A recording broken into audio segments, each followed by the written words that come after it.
And hello, welcome to another Funky Marketing episode. Today I have a pleasure to do an episode with a dear friend of mine, Sem Dunning.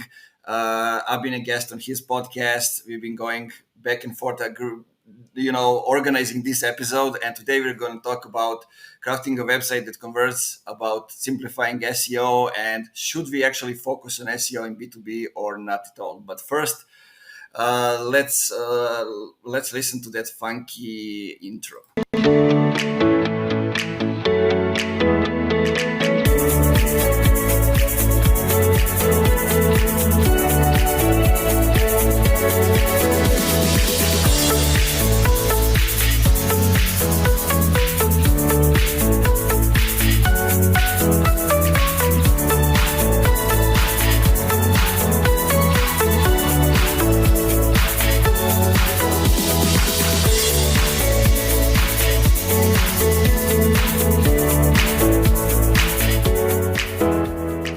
And here we go. Sam, welcome to the show, my man.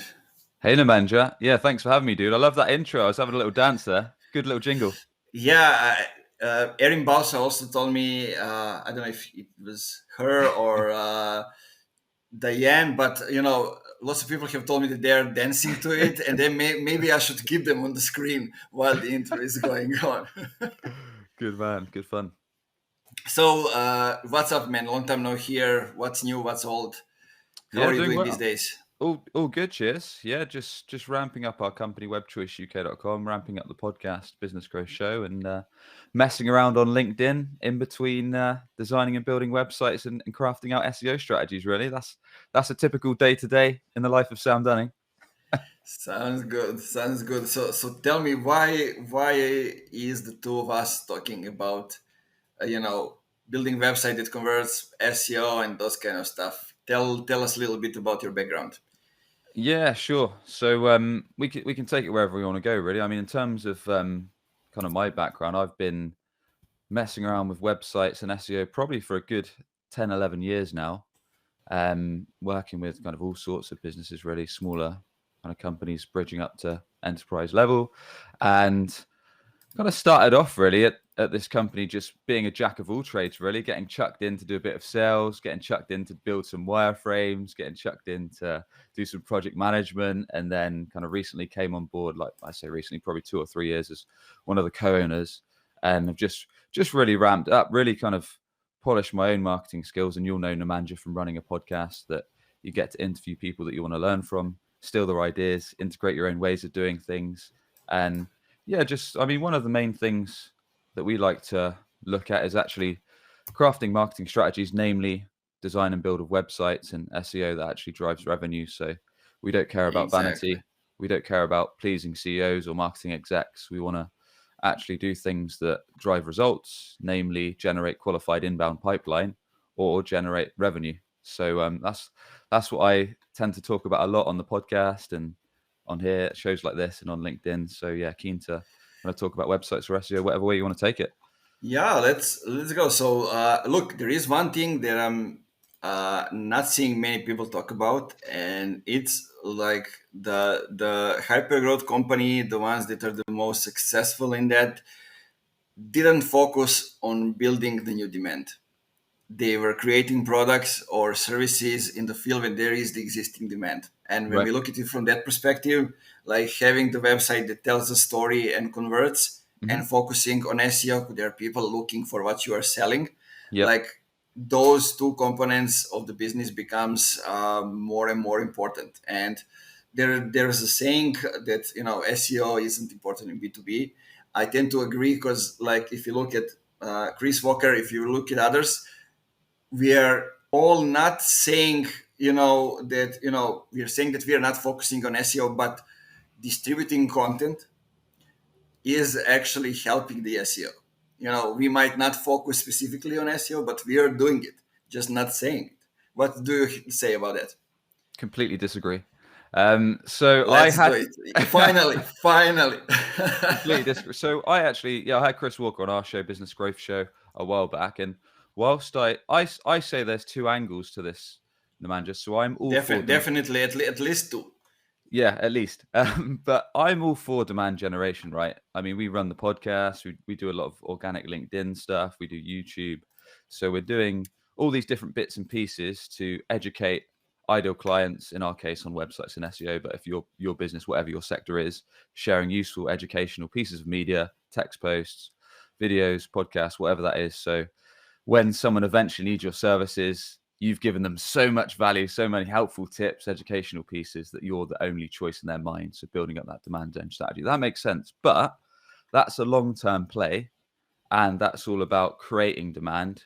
So it's not quick. It's not click your fingers, grab some leads, you're away. It's a long-term strategy. But on the flip side, especially if you're a startup or if you've got some resources, you've got some cash in the bank, why not capture demand that's already there? So this is for people that aren't necessarily going to know your company or know your brand. So with demand gen, people are going to know your business, of course, because you've been liaising with them on whatever channel they've been consuming your content. Whereas if we talk about search, let's say I am a B2B company, maybe I'm a B2B tech company. Maybe I need a new piece of CRM software. For some reason, I always talk about CRM, don't know why. But let's say I need a CRM software for a tech or fintech company. If I don't know a brand already, I'm probably going to go to Google search, right, and type in like best CRM for fintech or fintech CRM provider or something like that. And the chances are you're going to see a bunch of organic listings, and you're probably going to see a review site listing like G2 Crowd or something like that. And if you don't have a supplier of choice through following someone and doing the demand gen route, you're probably going to click either a Google ad or an organic search. So this is where SEO comes into play, or Google AdWords. So Google AdWords is a quick way to get to market, get in front of ideal clients, looking at what you do, or SEO likewise, getting you to page one of organic search so people are actually searching, need your help right here, right now. They'll click that. And on the basis that your website clearly shows what you do, how you can help, and is easy to get in touch, then you're going to generate some inbound leads. So I say, why not do both? Why not do demand gen, build up your reputation, get qualified inbound that way long term? And likewise, why not run Google Ads? Why not run SEO so you can capture existing demand? They might not know your brand, but it's your sales team's job to then nurture these leads properly, have good conversations with them, and show them that you are, if you are a good fit, the vendor to help them move it forward. Why not do both? There's not enough conversation now about running both. It seems, especially on LinkedIn, people are like, yeah, do demand gen, forget about SEO. No, I want to drive more revenue for my company. I'm going to do both. I totally agree.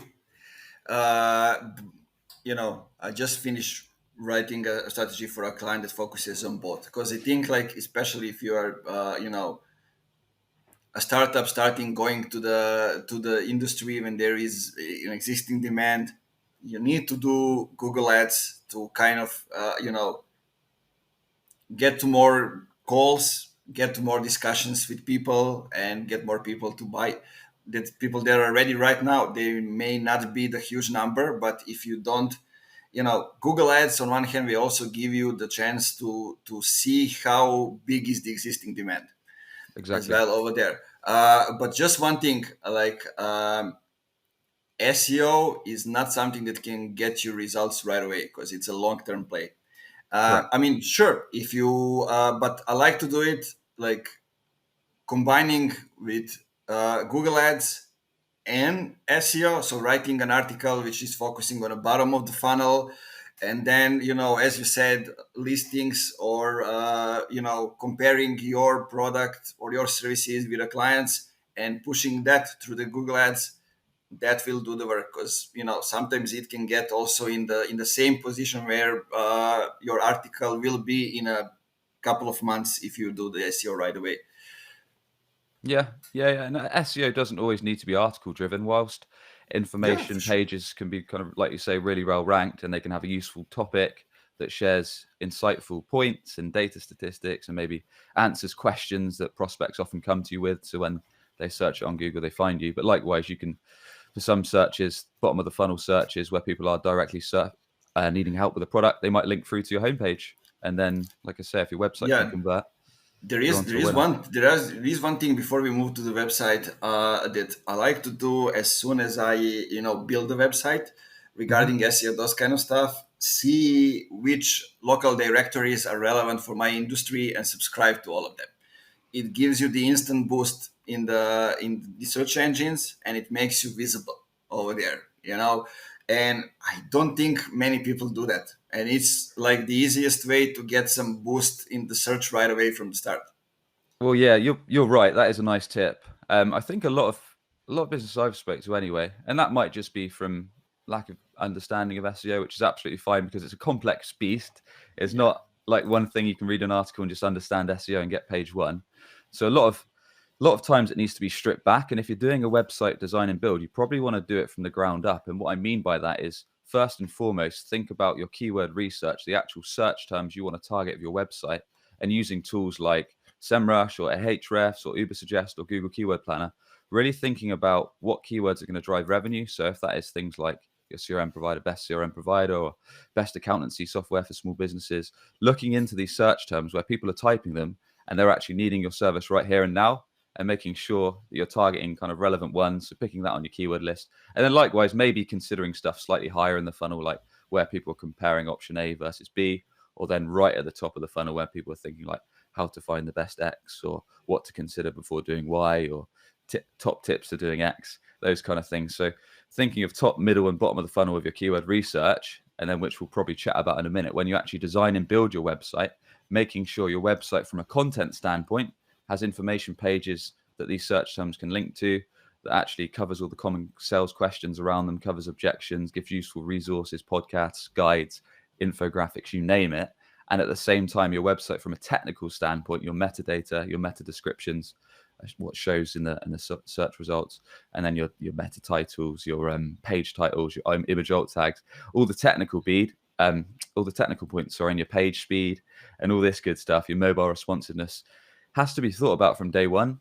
Because if you're building a website and then saying, oh, okay, I want to SEO it now, you have to almost go back a step, because then you have to do your keyword research, you have to do your technical points, you have to build out your content in line with your SEO strategy. So if you can do it from the start, and then you can start thinking about offsite things like getting on listings, building articles, distributing them, building backlinks. Because a lot of people just think SEO is putting out content and building links, but there's a lot more to it. You need to start with a solid foundation, which is the Yeah. design, build, and content and technical structure of your website before you go full swing with off-page SEO.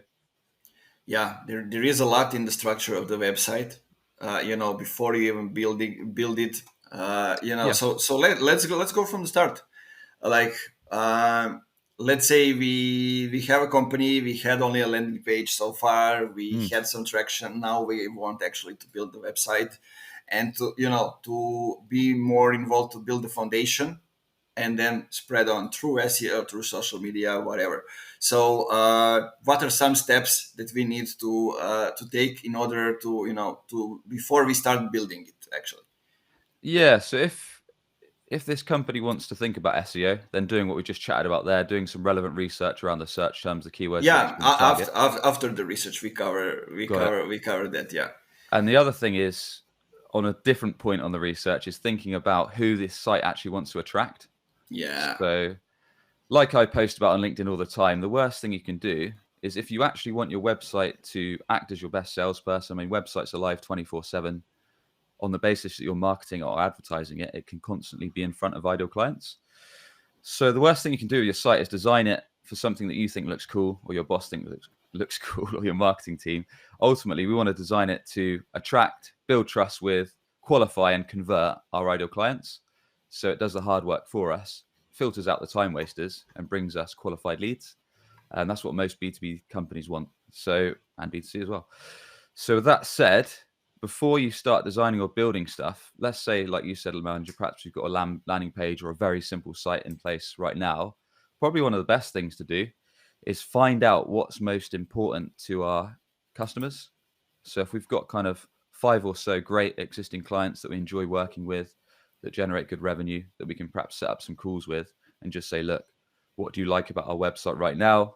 What do you dislike? What do you feel is missing from this site? And what is kind of these kind of questions? What's important to you when looking at a vendor in our space's website? And you'll get all these interesting insights. Like, for example, when I did it on ours, they were like, well, your site's missing a pricing page. So one of the main things I want to do is look at pricing. Or they might say, you're missing case studies. I really want to see some of the companies that you've helped. Or your contact form's way too long. You're asking me for 20 fields. I just want to put my name, email, budget, and get in touch. So they'll give you all these golden nuggets, around what they care about, what they want to see on your site, what's most important to them, what they want to get out of a site like yours.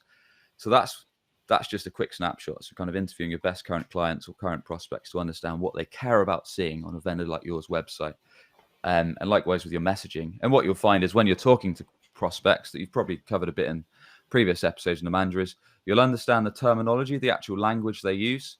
So when, let's say we've done this research, the first thing, if someone clicks an ad, or if they click off social, or if they click your link on Google organic search, they're probably going to go to your homepage, see your your hero area or your banner area and your headline, right?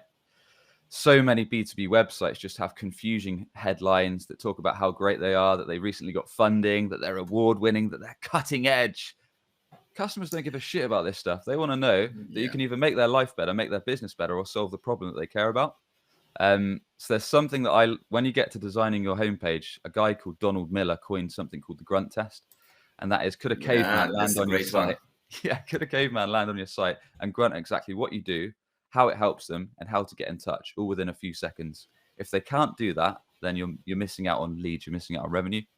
So having a headline that really clearly shows, like, for example, ours is "We build websites and SEO strategies that generate leads and sales," or a clear strap line that shows what you do or the problem you solve or how you help, and then a clear call to action like request a consultation, book a strategy call, so someone can quickly take that next step if they want to, because a lot of people will, if they've clicked your ad or if they've come from search, they want to be able to quickly take that next step. So yeah, that's something to unpack before we go into a few more. Yeah, and that actually hero part of the website tends to be one of the most important things, because you want your. Let's maybe get into a couple of things that people do from here. For example, as you mentioned, lots of them put something like uh, you know the most innovative and user friendly platform out there, Yep. or I don't know, and like, look, all of them know what customers want to get. So usually description is much better fit for the headline. That's something that I often see, and it's like, I don't know, with us, you save at least 51.3% in cost, increase, I don't know, customer satisfaction, those kind of stuff.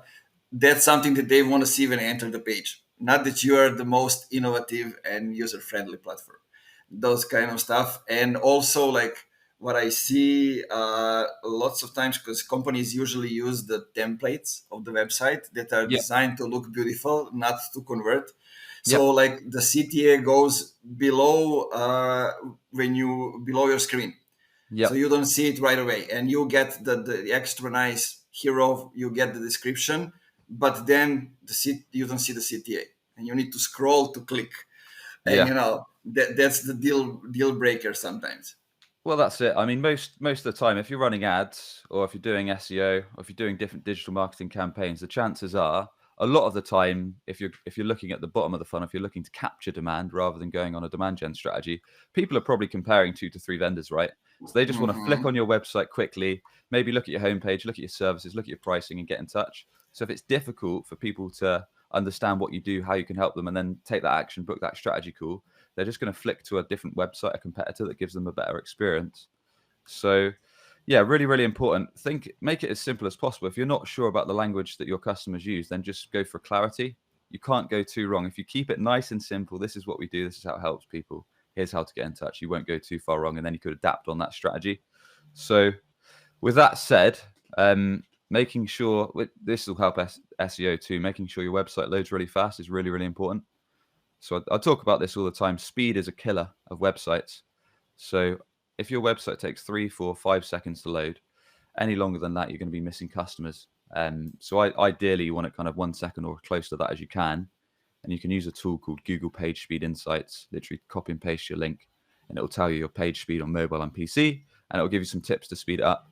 But yeah, if your website loads slowly, people will get frustrated. Your bounce rate will be high, and then people are again just going to head to a competitor because you've really annoyed them, and it's probably harmed your brand reputation as well. So it's something that you may not even know. So if you check this page speed now, it's like 5 seconds or more, then you might be wasting money. You might be throwing ad budget down the drain. So that's something you want to check straight away. And then, yeah, looking at your messaging on your homepage. Also thinking about mobile view, but yeah, we can chat about that in a sec.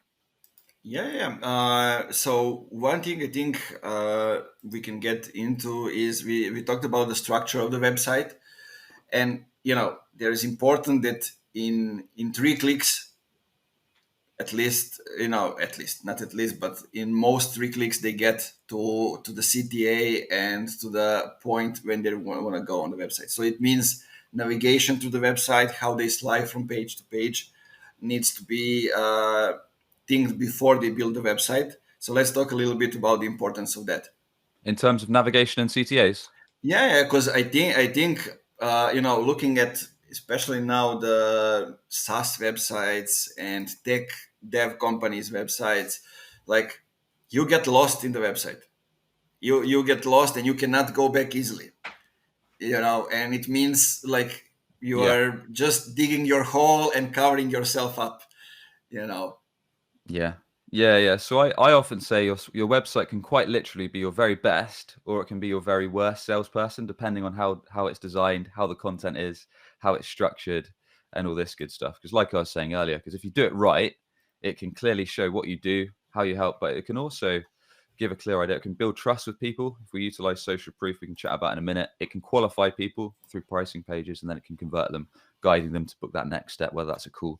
But yeah, talking about navigation, I mean, I guess there's a few things to consider on mobile view and your desktop view. So most B2B SaaS company websites, for example, you have a top menu nav that's probably sticky. So what I mean by sticky is the menu sticks to the top of the page. When you scroll down, it stays fixed to the top on your PC or mobile. And then usually in the top right corner, you've got some kind of call to action. Book your strategy call, book your tailored demo, book your free assessment. And then usually that call to action in the top right corner is fixed. And it's usually like an orange button or something like that that stands out on the website. So it's very, very clear. And then typically that is in your banner area and your hero area. And likewise, the call to action is probably placed kind of spread it out through information pages. So as you scroll down, it's really easy to click that main CTA and then book your call or whatever that next step is. Quick one on call to action. Sometimes people aren't sure what to call their call to action, or sometimes people have loads of different call to actions, like throughout their site. It's like Yeah, learn when more, they are book, not book sure, a let's quote, put book a let's put two strategy. or three more, right? Yeah, and it's kind of confusing. So I'd usually recommend to go clear and just have the one or two CTAs throughout and just make them descriptive. So if you're not sure what to call it, just explain in the CTA exactly what someone gets. So if that is book your 30-minute strategy call or book your tailored consultation, and then just deliver on it. Send them to the Calendly link or send them to your inquiry form and help them easily make the next step.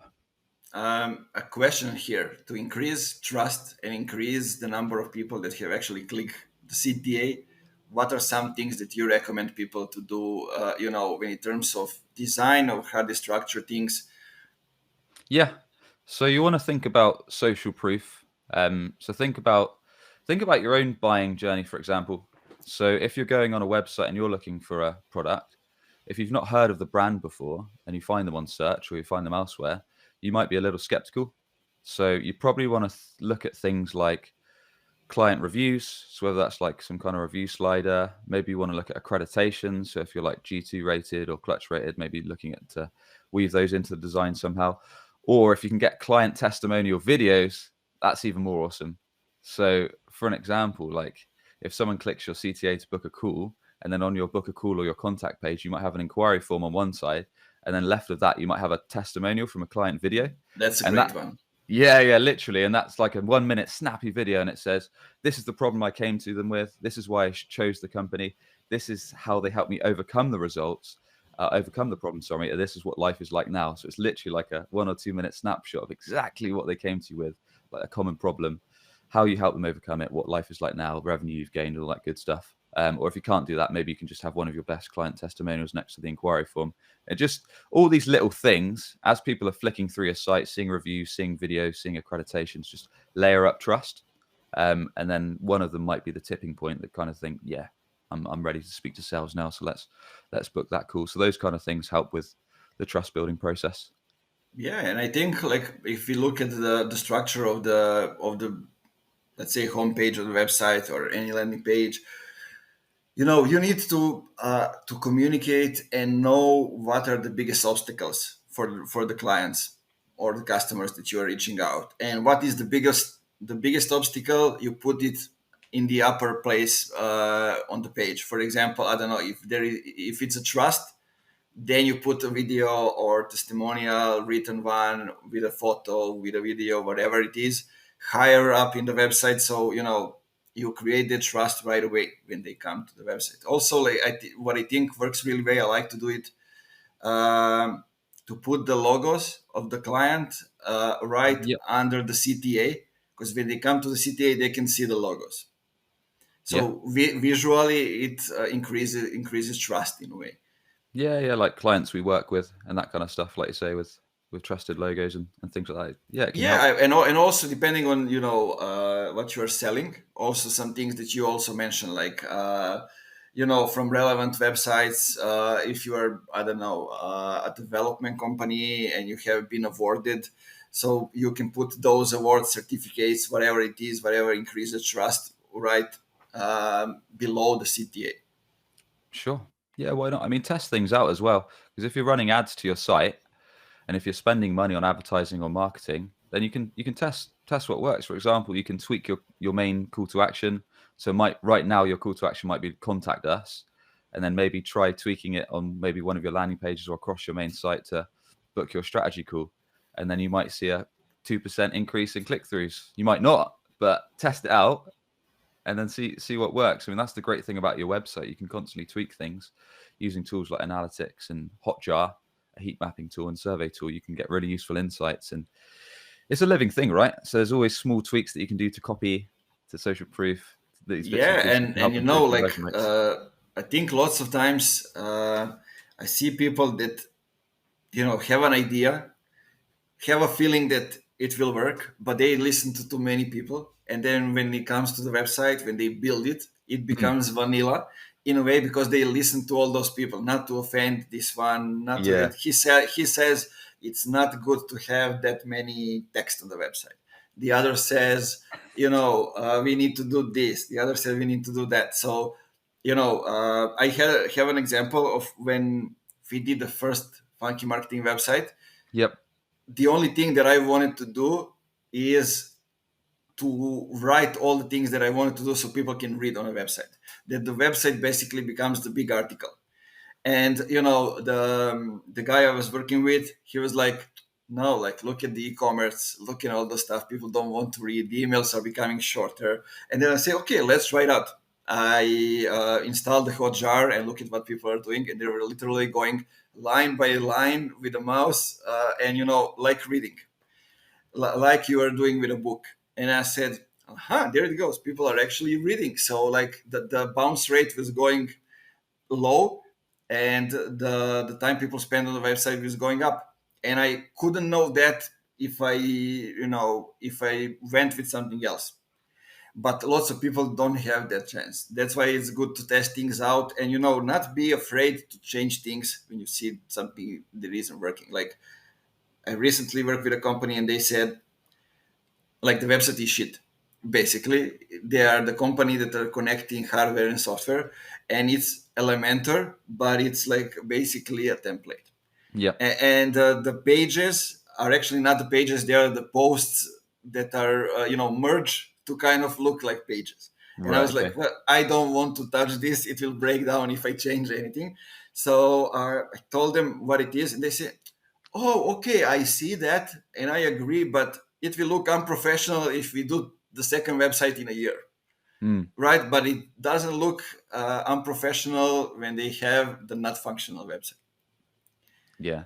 It's a funny thing, right? I mean, with that said, a lot of companies will almost fall off their chair, especially B2B tech companies and SaaS companies, when you say, look, they might say, look, we want a 50-page site. It needs to do X, Y, and Z. It needs to generate leads for these kind of ideal clients. Start asking them about the average order values, and they're saying, like, yeah, our ACV, annual kind of order value is 50K plus. We're like, Hmm. fine. So we talk about the site. We say, well, it's going to be kind of 10K plus, depending on kind of which way you want to take it. And then they're like, why is the website so expensive? I said, well, you've just told me that your average order value is 50 grand plus. The website is a very small investment considering you want to kind of generate these high quality, high value order clients. And it needs to really attract with them. It needs to build their trust. It needs to qualify them and then send leads to your sales team. So it's thinking about your site not just as a one-off thing, but the fact that a lot of your marketing is actually going to go to this site. So if it doesn't do a good job, a lot of those visitors are just going to go down the drain, and your competitors are going to start stealing and enjoying your customers. So yeah, thinking about it as a long-term investment. And like you say, there's nothing wrong with doing a template site. So if you're a startup, bootstrapped, you might not have many funds. You might be cash poor to start with, which is fair enough. So you might just want to throw together a cheap template. But then as you start getting clients, then you might want to kind of reassess the site, like you say, take a more custom approach, do some customer research, do a bespoke design and build, really making sure that your site is going to attract ideal clients and convert them. So it depends on what stage your company's at on kind of how much you should Yeah, invest. and it's a changing. It's a thing that you can change. You Hmm. don't need to change the whole website, but you can adjust the communication, the Yeah, messaging, because our ICP is not ideal when we start. And it changes, it exactly. evolves, and based on that, we need to change the messaging. When we change the messaging, we need to change it.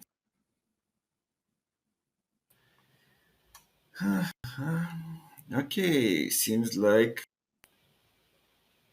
Ah, okay, you're we're back. back. We're We're back. back. Yeah, it happens when you live stream the recordings. No worries, man. So something interesting to add there. So we talked about social proof. So we've talked about kind of having clear messaging on your homepage. We've talked about using social proof to build trust. But another thing your website's great for is qualifying prospects. So a lot of companies are quite frustrated that the leads they're getting, and this might be your business, like other businesses too, tuning in, that they're getting a lot of leads, but the leads they're getting, their sales team are getting annoyed because they're speaking to them and they're not a good fit. They don't have budget. They don't understand what they do properly. So your site can be really good to actually qualify the inbound that you get. And one of the most effective ways to do this is through your pricing page. So a heck of a lot of businesses, when I say you need a pricing page, especially in B2B tech SaaS, don't want to share our pricing. It might put people off. Well, It's too don't, complicated, right? it's too complicated. Well, I think we'll get less leads. Well, yes, you will get less leads, but the leads you get will actually understand where your rates start. So, for example, a lot of SaaS companies might have product A, product B, product C, which is very simple to price up. And you might have kind of the key features at the top, and then lower down, you might have perhaps some customer stories, some testimonials, and then you might have some frequently asked questions at the bottom of the page to handle common objections that people bring up on sales calls, so you can really address those and help people take the next step and convert. But then other more complex, like you said, Nemanja, other more complex tools or projects or software might say, well, it's really difficult to price up our software. Well, in that case, you can give rates. So you could say, look, well, project A, you'd be typically looking at 10 to 20K. Project B, typically 30 to 50K, or project C, enterprise level, 100K plus. And then you could list some scenarios, perhaps some customer stories and that good stuff. But the good thing about it is, yes, you'll get less leads, but those leads will actually most likely have the budget to do business with you, will understand a bit more about the process and the type of clients you help. So on the qualifications step as well, what you can do is perhaps have information page on your process where you share the type of clients you help, typical problems that you fix, your solution, typical timeframes and how you work with customers, the kind of interaction they can expect, and what a project management flow works like with you. So this way, you're just not aiming to drive as much inbound as possible. You're actually aiming to qualify it a bit more. So it's going to save your sales team time, or yourself time if you're a small business and you're the owner that's actually speaking to sales schools. So something to consider there. Yeah, I mean, you want to make it easy for those that are qualified to convert, and you want to give more information, more education to those that aren't qualified, so they reach that stage. And all of those things needs to be on your website, Definitely. right? It's not just something that where people are coming that are already ready to buy to convert. You need to also do the as well, and it comes down to pricing as well. It's one thing that especially today in the tech world, as you said, lots of companies are trying to avoid.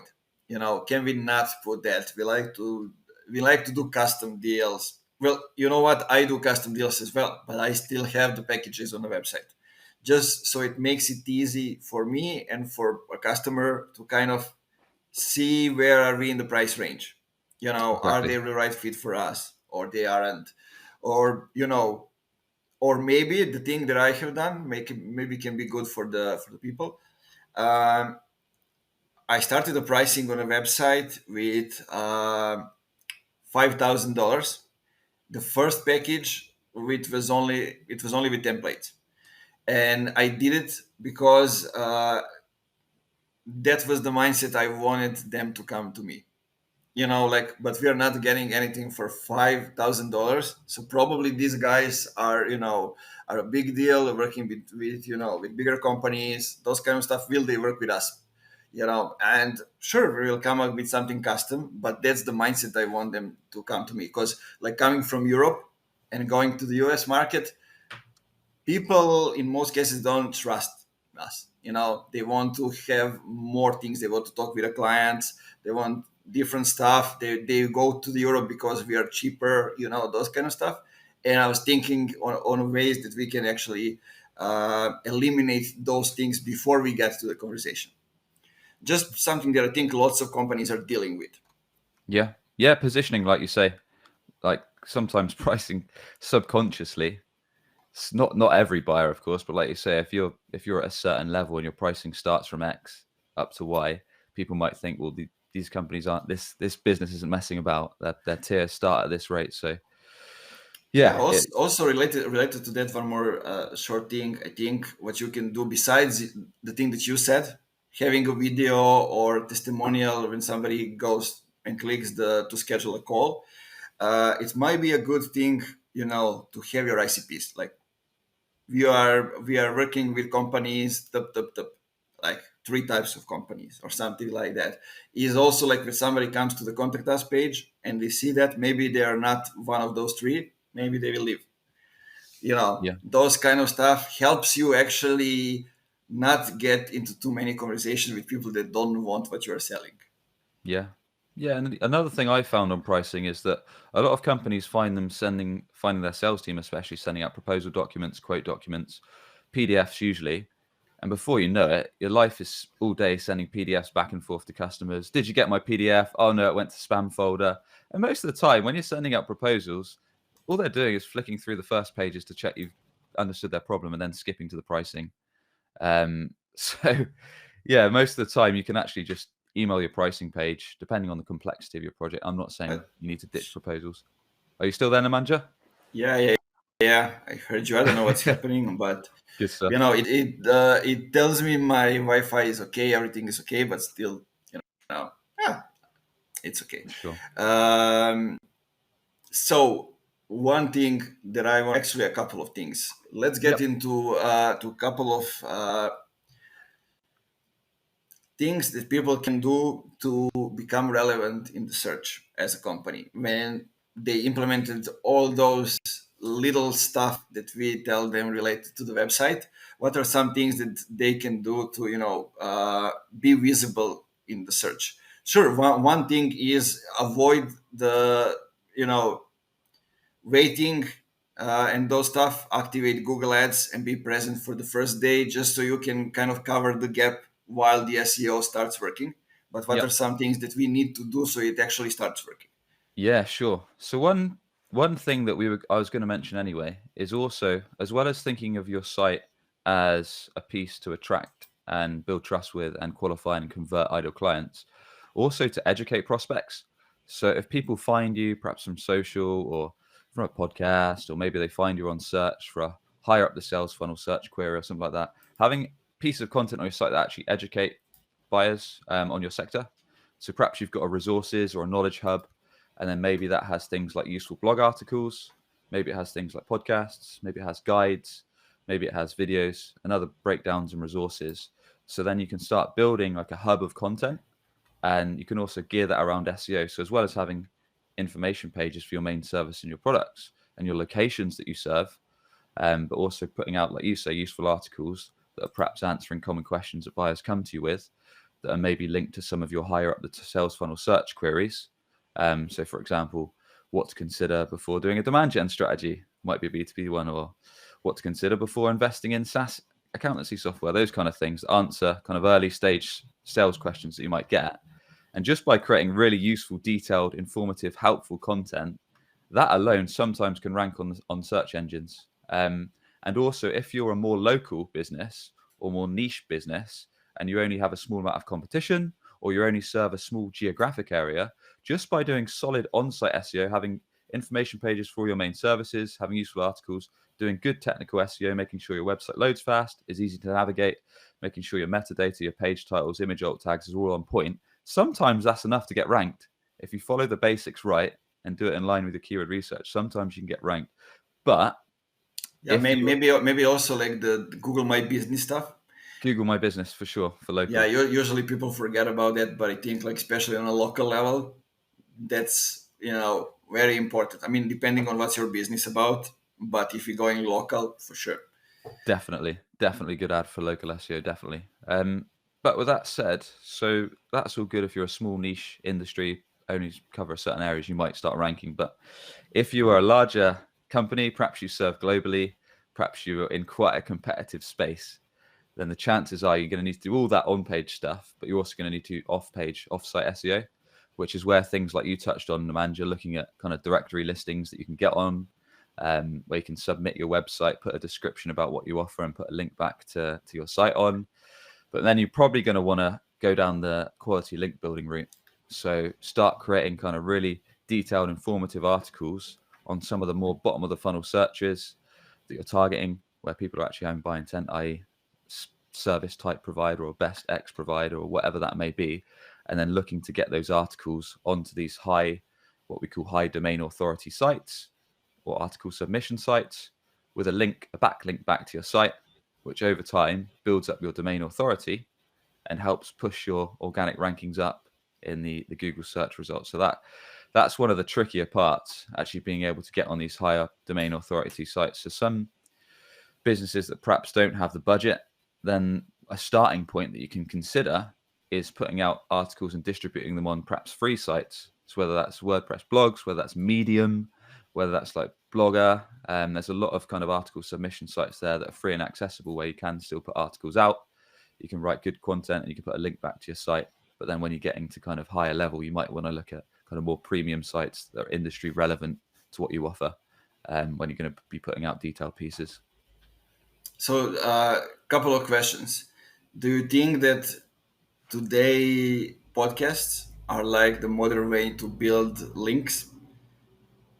It can be. I mean, it's for example, you've probably seen the same, the manager, actually, with your funky marketing site. So with my podcast site, businessgrowth.marketing, I haven't really done any SEO, but I've been invited on quite a few podcasts.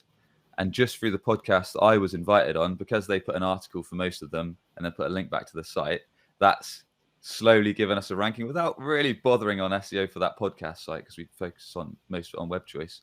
So yeah, they definitely are, and especially if it's like quite a reputable site that's been around for a few years. It's got quite a established ranking on a Google, and if they create an article page for you and you build a podcast strategy, that's actually a good free way to get yourself out and about.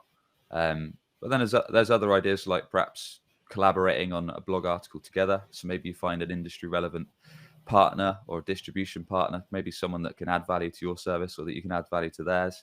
And then you can contact their site admin or their marketing team and just say, look, I've got a really cool idea for this article. Would you be up for collaborating on it? And then getting a backlink. So there's a lot of creative ways that you can think about, whether that's podcasts, collaborating on articles, teaming up for a video, and then building information page on their site and your site, and then linking back to each other in return for kind of a quality backlink. Yeah, exactly. And I mean, while I was doing SEO as well, like at the beginning of my career, there is one thing because we had local clients based in Canada, automotive industry, so car repair shop, auto repair, those kind of stuff. And thinking of how we should actually build links on a local market. You know, it's like building relationships. Like, who are the people that you want to be connected with, to be linked with? You don't want some bad domains, bad websites, spammy ones. On a local level, you don't want to be connected with somebody that the whole city hates.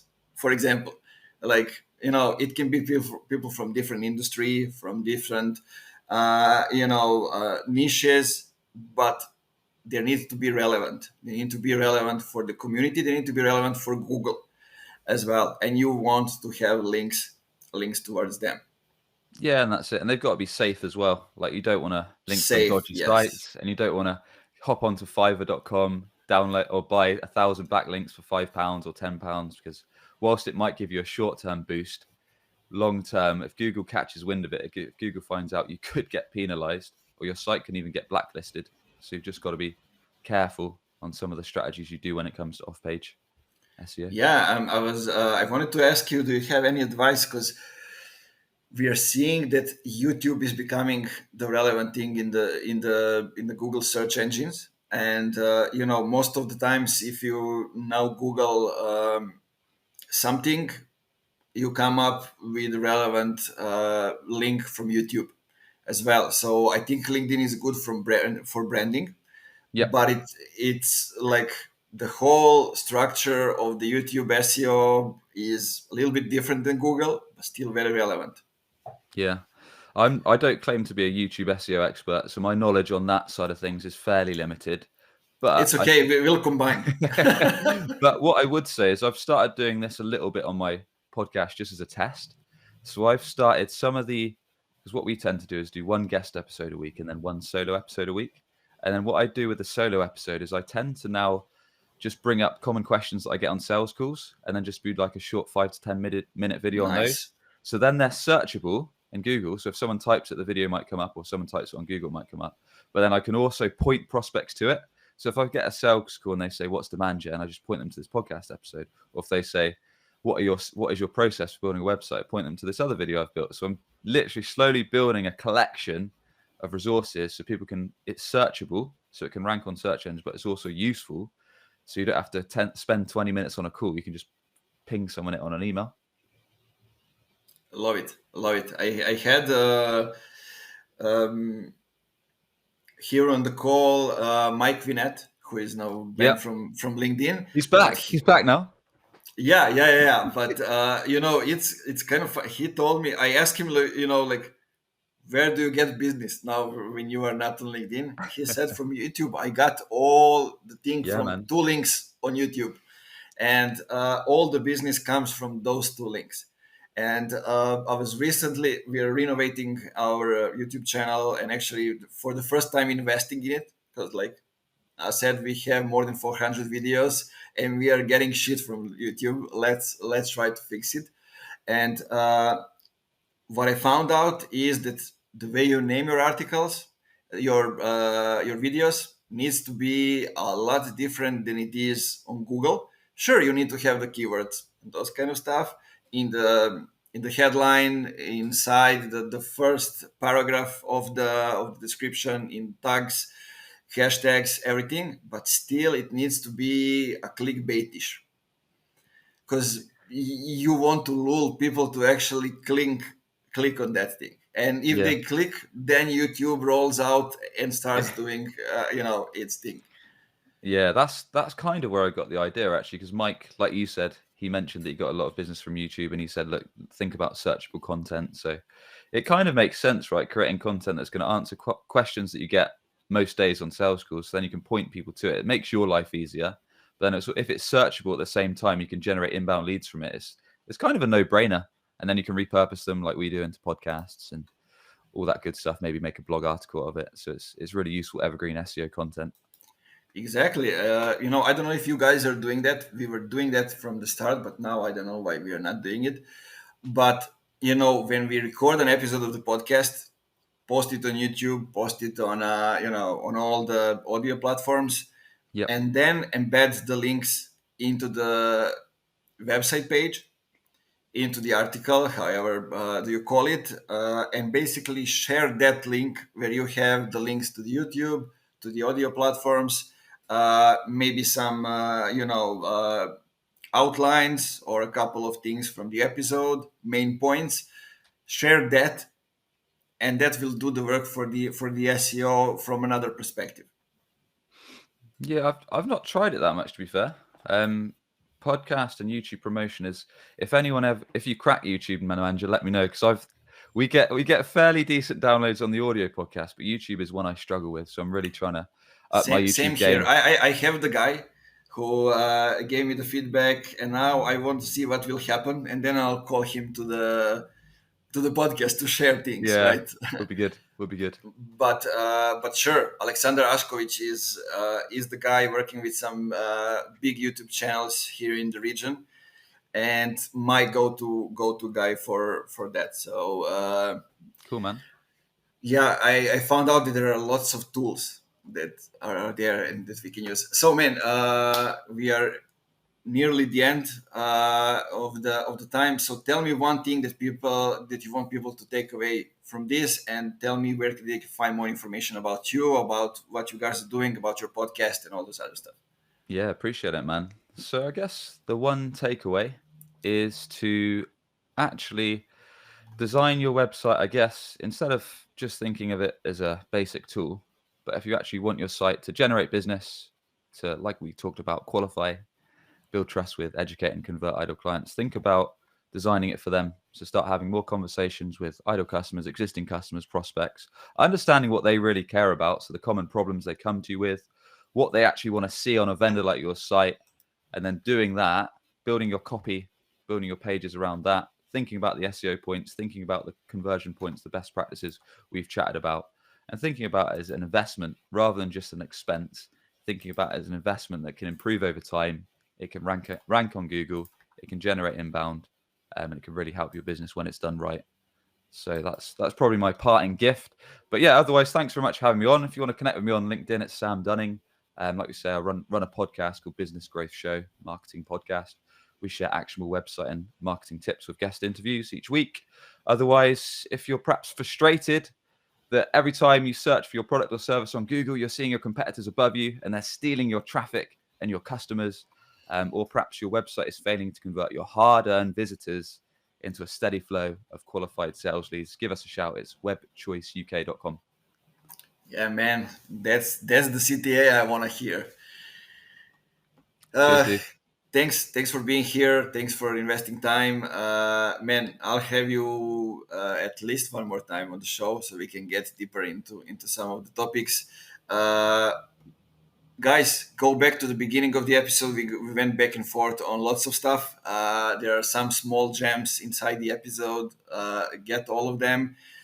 Then reach out to Sam if you need further explanation about those stuff, or start a conversation and involve two of us on LinkedIn. That's also a possibility. And always, for the end, what we say here is don't forget to keep it funky.